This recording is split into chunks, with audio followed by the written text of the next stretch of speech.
ಎಲ್ಲರಿಗೂ Iqra news 24x7 ಚಾನಲ್ಗೆ ಸುಸ್ವಾಗತ. ಬಾಗಲಕೋಟೆ ಜಿಲ್ಲೆಯ ರಬ್ಕವಿ ಬನಹಟ್ಟಿ ತಾಲೂಕಿನಲ್ಲಿ ಮುಸ್ಲಿಂ ಸಮುದಾಯದ ಸ್ವಾಭಿಮಾನಿ ಸಮಾವೇಶ. ಮುಸ್ಲಿಂ ಸಮಾಜದ ಶೈಕ್ಷಣಿಕ, ಆರ್ಥಿಕ, ಸರ್ಕಾರಿ ಸೌಲಭ್ಯ, ಸಾಮಾಜಿಕ ಏಕತೆಗಾಗಿ ಮತ್ತು ಪ್ರಸ್ತುತ ಸನ್ನಿವೇಶ ಕುರಿತು ನಮ್ಮ ಜವಾಬ್ದಾರಿಗಳನ್ನು ಅರಿತುಕೊಳ್ಳುವುದಕ್ಕಾಗಿ ಬೃಹತ್ ಸಮಾವೇಶವನ್ನು ಏರ್ಪಡಿಸಲಾಗಿತ್ತು. ಶನಿವಾರ ದಿನಾಂಕ 11/3/2023 ಮಧ್ಯಾಹ್ನ 3 ಗಂಟೆಗೆ ಸ್ಥಳ SRA ಕಾಲೇಜು ಕ್ರೀಡಾಂಗಣ ಬನಹಟ್ಟಿಯಲ್ಲಿ ಇದು ಭವ್ಯವಾಗಿ ನಿರ್ಮಾಣಗೊಂಡಿತ್ತು. ಇದರಲ್ಲಿ ಮೌಲಾನಾ ಮೊಸೀಂ ಅಖ್ತರ್ ಗೋಕಾಕ್, ಬಾಗಲಕೋಟೆ ಜಿಲ್ಲಾ ಪ್ರಧಾನ ಕಾರ್ಯದರ್ಶಿಗಳು ಮತ್ತು ಜಾಮಿಯತ್ ಉಲ್ಮಾ ಕಮಿಟಿ ಬಾಗಲಕೋಟ್ ಹಾಗೂ ಜಾಮಿಯತ್ ಉಲ್ಮಾ ರಬ್ಕವಿ ಬನಹಟ್ಟಿ ತಾಲೂಕಾ ಅಧ್ಯಕ್ಷರು ಹಾಗೂ ಸಮಸ್ತ ಮುಸ್ಲಿಂ ಬಾಂಧವರಿಂದ ಇದು ಏರ್ಪಡಿಸಲಾಗಿತ್ತು. ಇದರಲ್ಲಿ ಹುಸಿಯಾ ಜಮಾಬ್ದಾರ್, ಹಾಜಿ ಮುಬಾರಕ್ ಅಲ್ಲಾ ಖಾನ್, ಸೈಯದ್ ನದಾಫ್, ಜಾವೀದ್ ಬಾಗವಾನ್, ದಾವಲ್ ಸಾಬ್ ನಗಾರ್ಜಿ, ಹಾಫಿಜ್ ಮೊಹಮ್ಮದ್ ಅಲಿ, ಮೌಲಾನಾ ರೆಹಮಾನ್ ಮತ್ತು ಇನ್ನಿತರರು ಭಾಗಿಯಾಗಿದ್ದರು.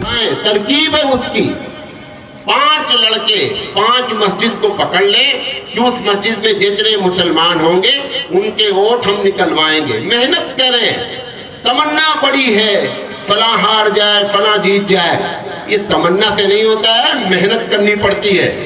मेहनत के बाद नतीजे निकलते हैं.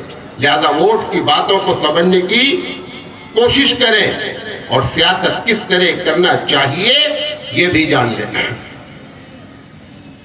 मैं अगर आपसे कहूं कि मैं आपको PM बनाता हूं लेकिन आखिरत में जहन्नम में जाएंगे, आप बताइए करेंगे? आप करेंगे? क्यों? वही तो हो रहा है. प्रधान से लेकर प्रधानमंत्री तक क्यों हम प्रधान बनना चाहते हैं? क्यों प्रधान भी पे सारे हैं?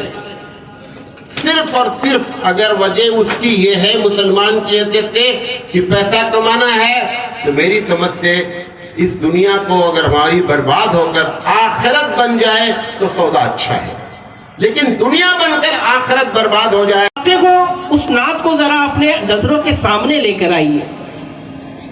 क्या है क्लाइमेक्स, क्या है? मैं जरा अल्फाज बदलकर बात कर रहा हूं आपसे.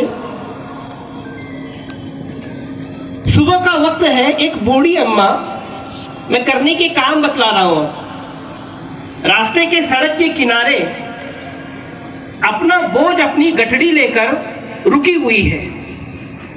रसूल अकरम सल्लल्लाहु अलैहि वसल्लम अपने मामूल के एतबार से सुबह की नमाज पढ़कर वापस आ रहे हैं.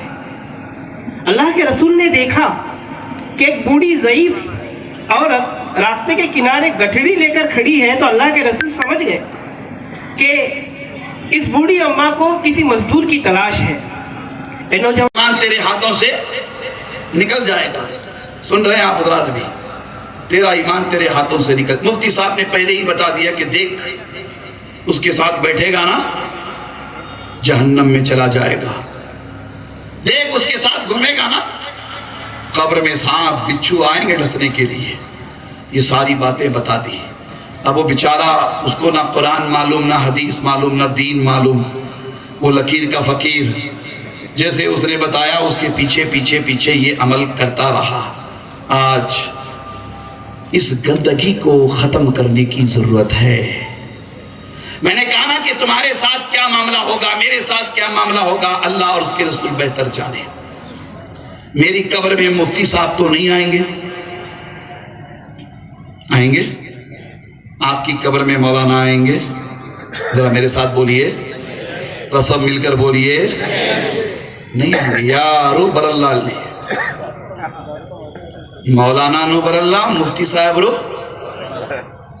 साथ है ना, नहीं आएंगे. क्यों फिक्र करते हो? फिक्र करो आखिरत की, यकीनन फिक्र करो आखिरत की, जैसा कि मौलाना ने फरमाया. मगर एक ही आखिरत की ऐसी फिक्र जो दुनिया को तबाह कर दे, दुनिया को खराब कर दे, वो भी दुरुस्त नहीं. दुनिया की ऐसी फिक्र जो आखिरत को तबाह कर दे, वो भी दुरुस्त नहीं. हमें एतदाल के साथ जाना है, ऐसी दुनिया बनाना है जिससे आखिरत बेहतर हो जाए. कितने अफसोस की बात है میں حضرت اس اتحاد کی بات کرنا چاہوں گا جس اتحاد کی ضرورت گھر میں ہے. ہم آپس میں متحد ہوں، مگر ہمارا اتحاد ہمارے ہم وطن بھائیوں کے خلاف نہیں ہے. ہمارا اتحاد اس لیے کہ ہمارے یہاں جو خرابیاں ہیں ان خرابیوں کو پہلے دور کر لیا جائے. ہمارے یہاں جو بیماریاں ہیں ان بیماریوں کو پہلے دور کر لیا جائے. ہمیں اس اتحاد کی طرف توجہ کرنے کی ضرورت ہے. آپ حضرات اگر بیدار ہیں تو میں آپ سے یہی کہنا چاہوں گا کہ ہماری اس ملک میں دو حیثیتیں ہیں. ایک حیثیت ہم مسلمان ہیں اور دوسری حیثیت ہے کہ ہم ہندوستانی ہیں. مسلمان ہونے کی حیثیت سے بھی ہمیں ہماری پوری ذمہ داری نبھانی ہے اور ہندوستانی ہونے کی حیثیت سے بھی ہمیں ہماری پوری ذمہ داری نبھانی ہے. بیورو رپورٹ اقرا نیوز بنہٹی.